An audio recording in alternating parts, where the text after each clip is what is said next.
दुल्हा दे हाथी। अच्छा तो तोर दुल्हा दे हाथी खोजबो कि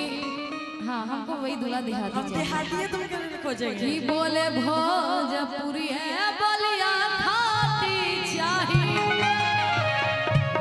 दुल्हा दे हाथी चाहिए। पर फिर दीदी कह रही है जीजा से, जीजा चले गए छोड़ के देवघर, तो दीदी कह रही है क्या कि टिका वाले वाला पिया हो टिकुली ले अबला कि टिकुली ले अबला पिया हो टिकवाले अबला तक्का है ना ले अबला पिया हो चूड़ी हारी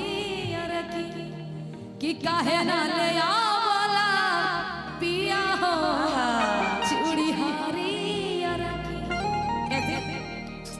कि टिक्का वाला आवला पिया हो टिकली ले आवला झूम जा सारे लोग क्या बात टिक्का वाला आवला पिया हो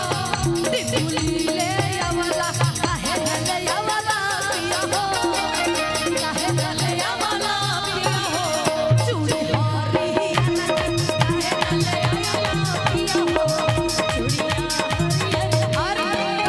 तब जीजा कह रहे क्या टिक्का वाले वाली धानी है टिकुली ले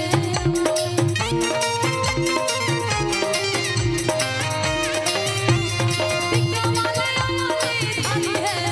टिकुली ले वाली जलवा चढ़ावे में भुलाई जलवा चढ़ावे में भुलाई चूड़ी हारी